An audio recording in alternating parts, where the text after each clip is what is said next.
Reflexiones desde mi ventana. Bien, hoy damos inicio a una nueva serie titulada ¿Cómo enfrentar las crisis?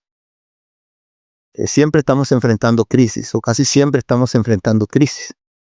A nivel personal enfrentamos crisis. Los cónyuges enfrentan crisis. Crisis entre padres e hijos, entre hermanos. En el contexto laboral hay que enfrentar crisis. En el contexto educativo también. En fin, en todos los lugares que frecuentamos, enfrentamos crisis. Ahora, ¿dónde se originaron estas crisis?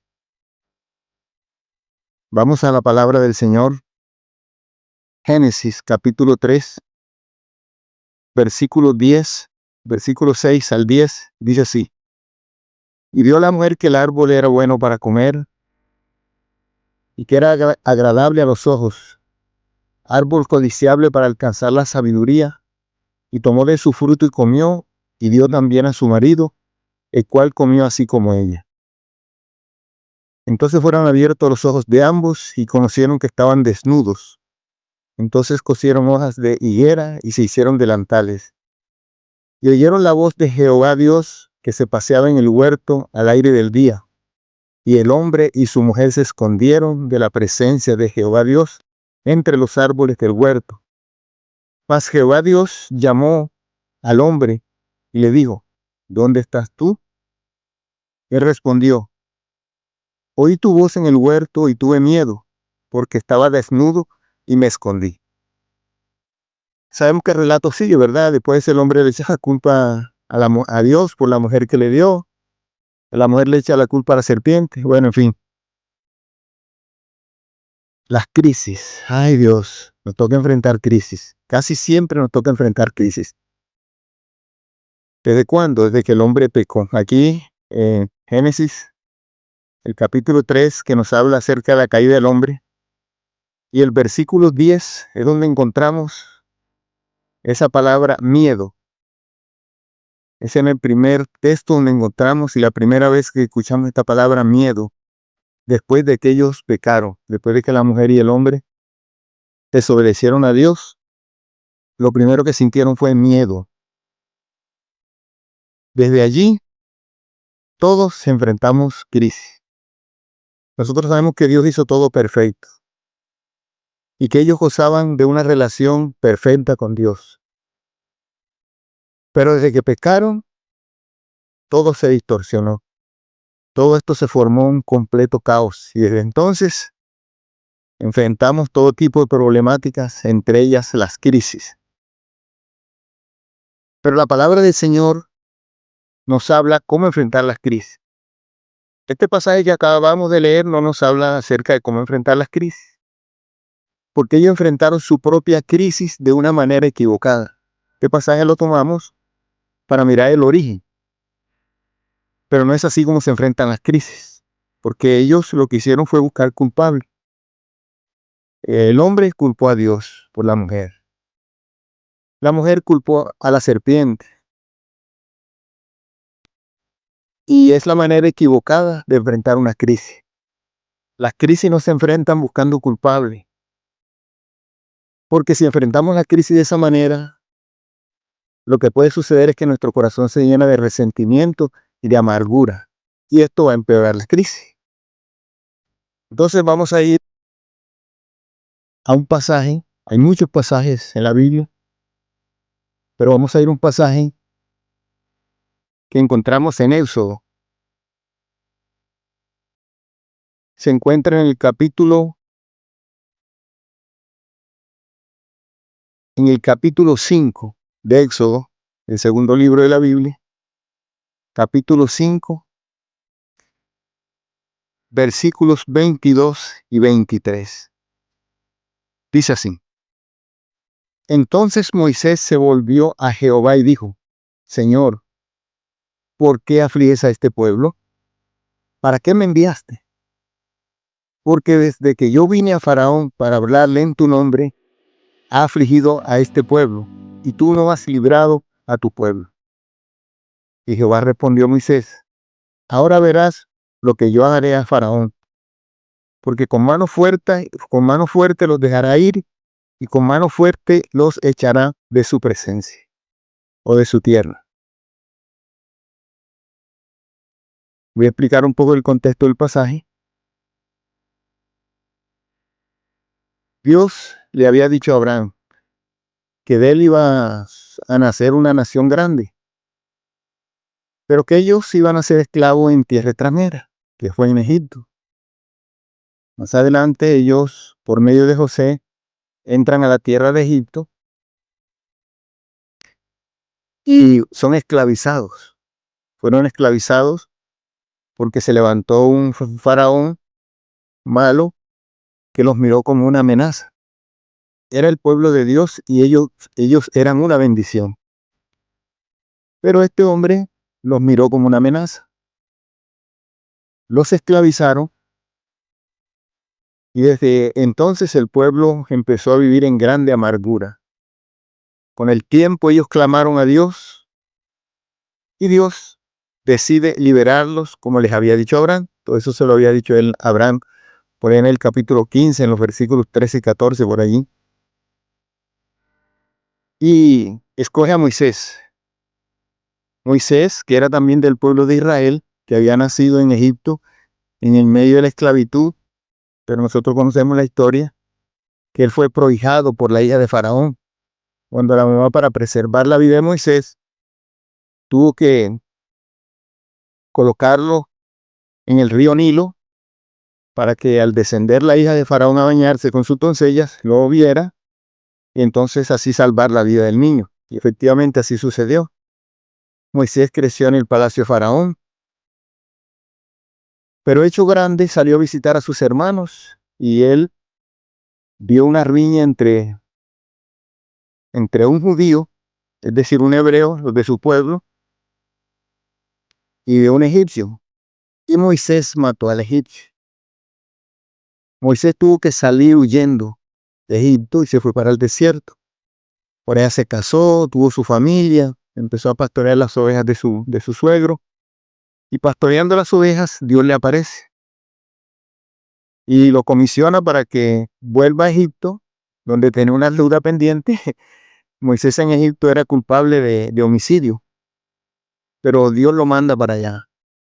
Y no lo mandó a pedir perdón, fue qué bueno es que lo hubiera mandado a pedir perdón.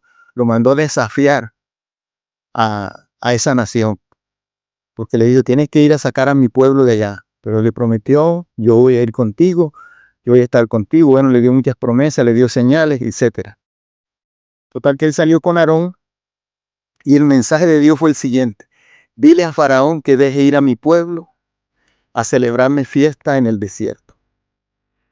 Bueno, Moisés, después de haber hablado tanto con Dios y excusarse y presentar una cantidad de argumentos, él fue a Egipto a cumplir esta tarea.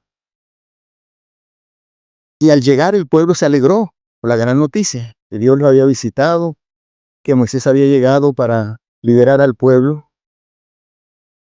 de la esclavitud. Pero Faraón, al oír esta noticia, empezó a maltratar al pueblo. Antes el pueblo tenía que hacer los ladrillos, pero les daban los materiales. Pero ahora, después de la visita de Moisés, entonces Faraón lo que hizo fue que la tarea la aumentó porque no les daba material, ellos tenían que buscar los materiales y les tocaba hacer la misma cantidad. Y como ellos no lograban hacerlo en el día, entonces los azotaban. Entonces el pueblo empezó a vivir en grande amargura, porque no podían sacar las tareas. Empezaron a ser azotados de una manera discriminada, de una manera más violenta.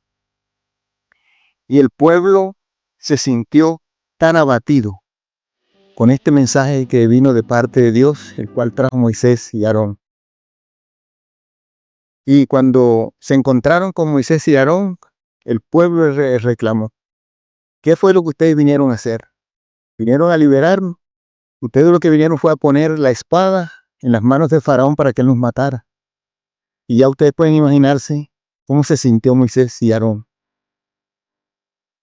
El pueblo se encuentra enfrentando una crisis muy difícil. Y ahora Moisés también se encuentra en una crisis de fe muy terrible. Y aquí enseguida vemos qué es lo que hay que hacer o cómo enfrentar las crisis. El arma más poderosa que tenemos para enfrentar las crisis es la oración. Es lo primero que tenemos que hacer. ¿Por qué la oración? Bueno, porque necesitamos que Dios nos dé fuerza. Necesitamos que en medio de la crisis Dios nos dé su paz.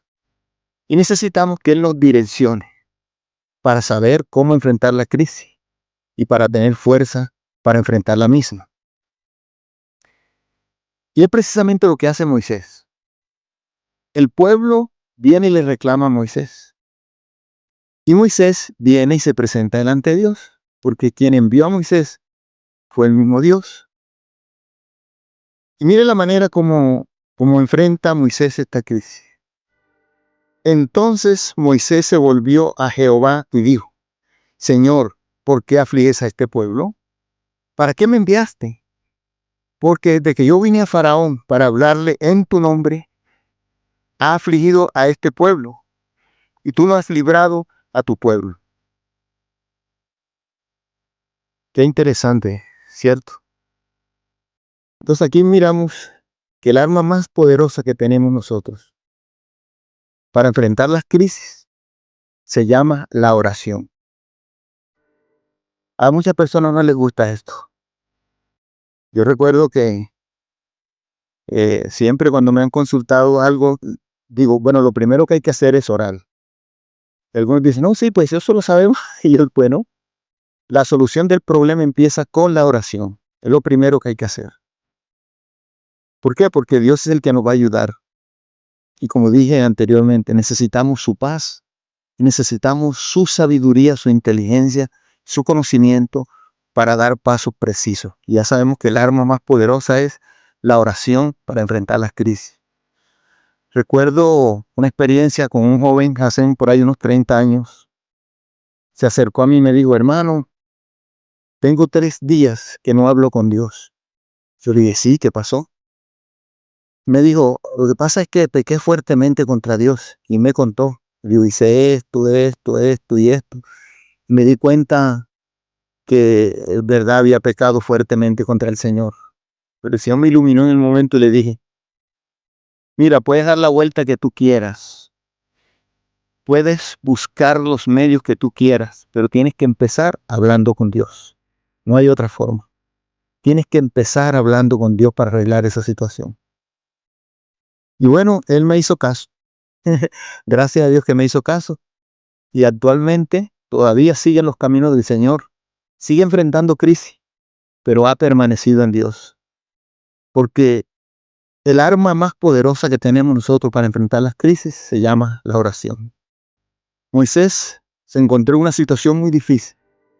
Su fe entró en crisis porque él vino al pueblo, vino ante Faraón tal cual como Dios le dijo. Trajo el mensaje que Dios le entregó. No cambió nada en nada su mensaje. Y este mensaje lo que hizo fue que causó un caos, desató una crisis. Que es lo que muchas veces pasa con nosotros cuando Dios nos encomienda una tarea. O cuando nos ha tocado predicar en algún lugar, algún mensaje. Ese mensaje al principio de pronto ha causado crisis, caos. Nos toca esperar el tiempo que las personas entiendan para que puedan dar fruto. Y entonces nosotros podamos sentirnos gozosos de ese mensaje. No todas las veces que uno da un mensaje, eso es causa de alegría para las personas. Hay algunos mensajes que no causan eso al principio, pero después va a dar el fruto que Dios quiere. Entonces tenemos que entender que estas cosas suceden así. Entonces en la vida enfrentamos muchas crisis. No sé qué crisis está enfrentando usted hoy en día. Si es en un problema en matrimonio, con los hijos, o en la empresa, o no sé qué tipo de problema. Pero sí le quiero decir que la respuesta a esa situación empieza con la oración. Nuestro Padre Celestial es el único que puede ayudarnos. Para Él no hay nada imposible. Y no tratemos de buscar culpables, no nos enfoquemos en otra cosa, sino en la oración. Inicialmente en la oración. Y allí Dios nos ayudará. Es lo que, es lo que le dice Dios a Moisés. Deja y ahora vas a ver cómo voy yo a actuar en Faraón y él lo va a dejar ir de la tierra. Y es lo que vamos a mirar de ahí en adelante, el capítulo 6 en adelante. Vamos a mirar a Dios respondiéndole la pregunta que le hizo Faraón. Porque él dijo, ¿quién es Dios? Yo no conozco a Dios, ni tampoco, ni no sé quién es Él. Entonces de ahí en adelante Dios va a empezar con las plagas, con los juicios, para mostrarle a Faraón quién es Él. Pero bueno, lo importante para nosotros es que hay solución para la crisis. Y la mejor manera de enfrentar las crisis es con la oración. Así que mi hermano y mi hermana, no sé qué crisis estás enfrentando, no sé de qué manera lo estabas haciendo, pero hoy la palabra del Señor nos dice, nos manda a hacer un pare y hacerlo de la manera correcta, empezando con la oración. Cuando oramos, se une el cielo con la tierra, se une lo humano con lo divino, lo imposible con lo posible, porque Dios es Dios de lo imposible y Él puede ayudarnos. Así que en este día es un día para levantarnos en oración, para enfrentar esa crisis y pedirle a Dios que nos ayude a salir en victoria. Que Dios le bendiga grandemente en este día, que sea un día maravilloso y disfruten de la bendición de Dios.